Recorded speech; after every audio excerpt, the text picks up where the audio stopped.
I think we've gotten to, I don't know, is this the best part for you? I- Or is it the part where you're like, ugh? You know what? I think it is the best part still, Okay, because all right. I still could take a lot of advice. Uh-huh. Anita knows my wedding's here in September in Chicago, and I'm in the thick of it. I am in the thick of it. Actually, it's funny because last night I had to wake up my fiance. I said, I can't sleep.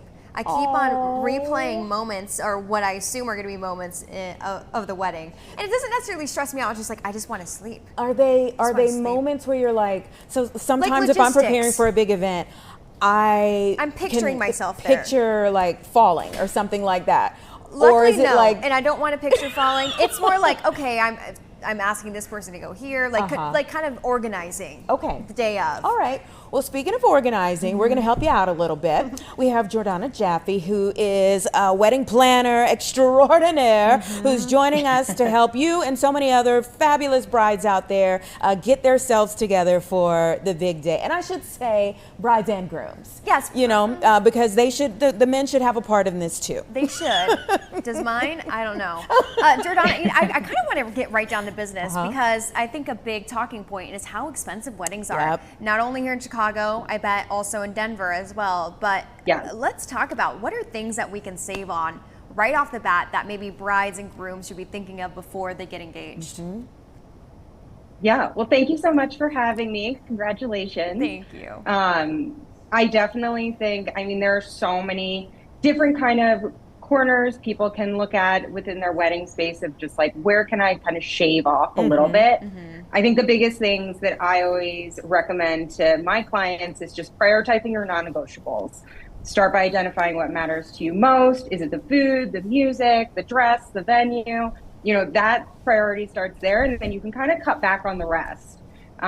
This just helps you allocate your budget with intention instead of just trying to do everything. Yeah, and I'm sitting here thinking like maybe some of the non-negotiables are somebody else's list on top of your list for people. Like maybe the list doesn't need to be as long as it is. Exactly. Cutting your guest list gently, if you will, is a big factor in everyone's budget. Trying to limit to those who you really want to celebrate with. You know, that adds up for food, rentals, even favors, like small things like that. You know, there's just different ways to slice it. Another one I love is just opting for off-peak days. I think a lot of people are just so focused on like a Saturday night wedding. And definitely since COVID, we've seen such a trend in picking a Thursday wedding or even a Friday wedding. And it sets up your guests for a fun weekend, whether they spend it with you together or, you know, on their own traveling. And it's a really nice way to, especially during that peak season, to cut down on some of those premium pricing. I've definitely seen more Thursday weddings. I have too, than actually. Friday. Even walking around the city, I've seen some weddings going on, on those off days. Speaking of trends, what are some other trends, even if it comes to, have we seen a lot smaller weddings? Have we seen bigger weddings in 2025? Even some decor and kind of themed weddings too. Have you seen any of that? Yeah, definitely. I think, you know, thinking seasonally with florals and decor is always so key. I always recommend you can opt for minimal greenery. We see a big trend in that kind of like white and green colorways. And then also choosing in-season flowers. I had a client that loved to go to the flower market. She was really into floral artistry. And so being able to kind of move away from those, you know, really classic over-the-top floral arrangements into something more minimal is definitely something we're seeing an uptick in. All right, I want to get to the controversy. I guess any of these could cause controversy, but I think I know what it is. The open bar debate. I hear so many people. I feel like every wedding party has it. Get us your take on open bars. Should people have them? Should it be like an hour and then you go to like, all right, if y'all want to really go in all night, you paying for it at this point? What should people do? I always recommend, depending on the couple's budget, that, you know, you opt for your favorites. So most couples have a favorite cocktail. A signature cocktail is a perfect way to kind of slice down that open bar. You're not necessarily having an open bar, but you're serving spirits, which everyone loves.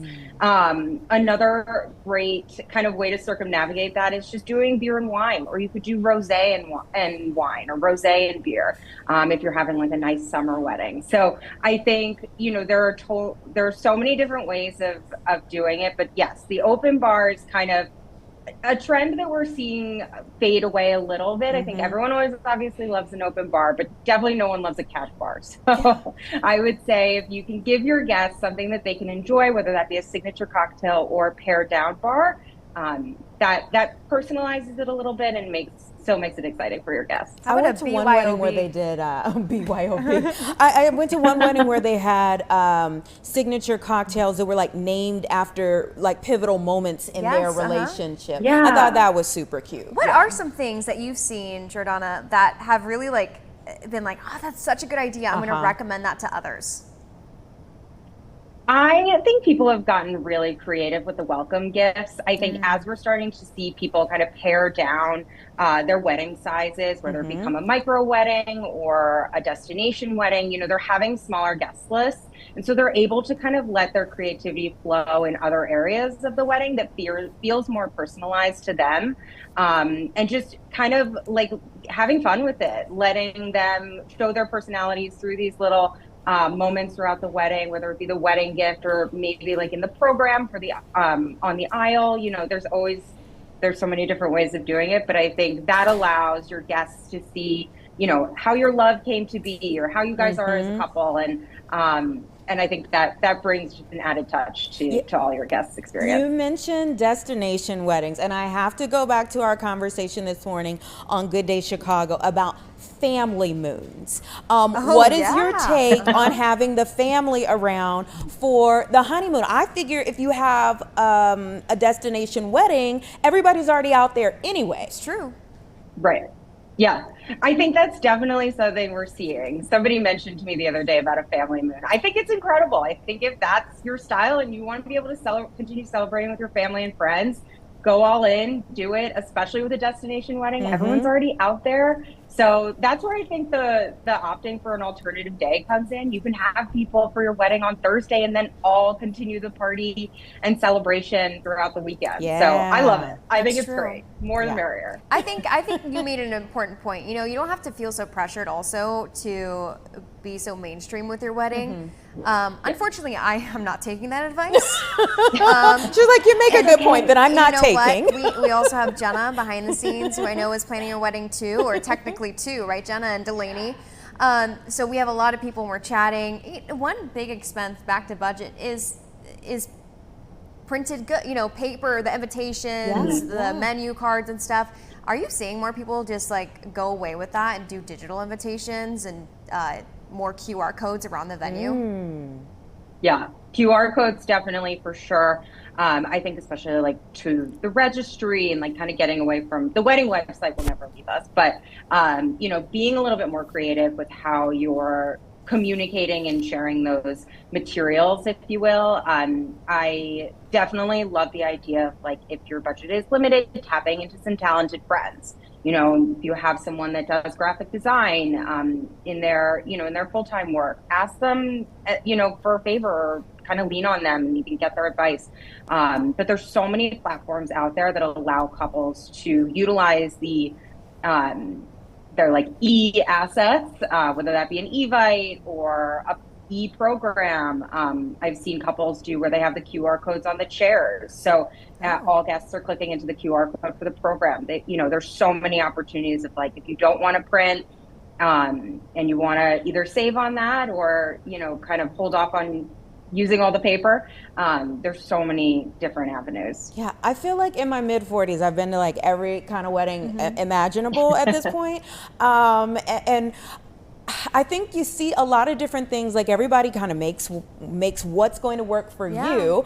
Let's talk about the food, because I've seen some folks where maybe they only feed the wedding party, and then some folks who, you know, feed everybody who comes. Obviously, no one wants to go into debt into marriage. So how do you advise people on feeding folks?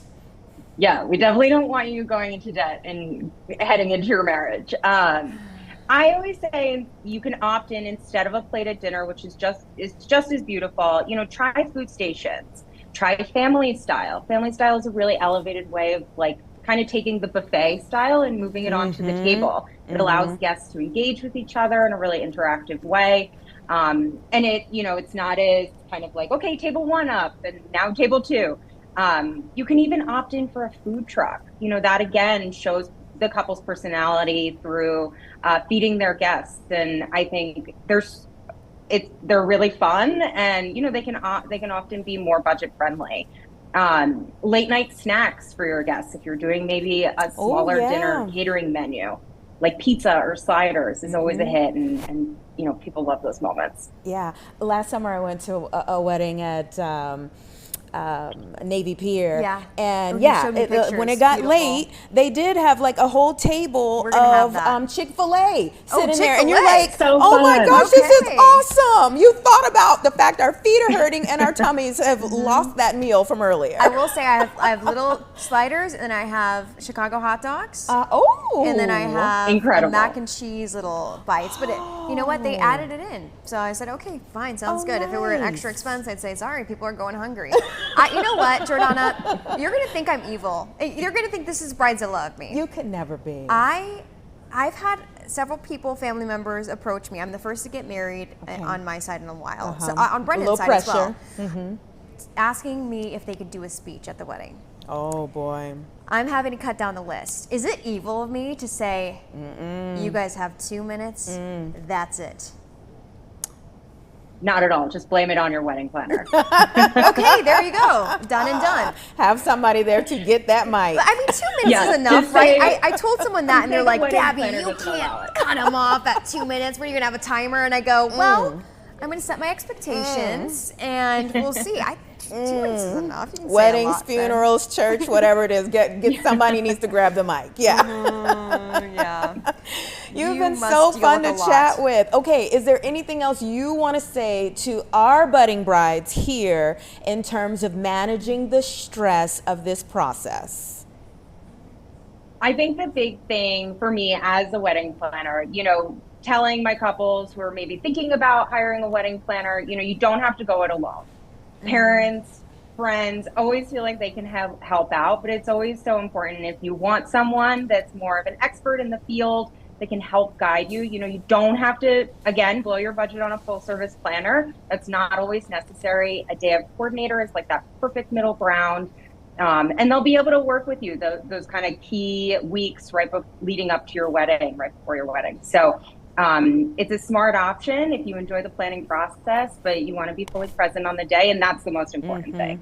So good advice. Something to think about, and yeah. Well, Jordana, you have no idea how much I appreciate this conversation. Anita, you had great questions.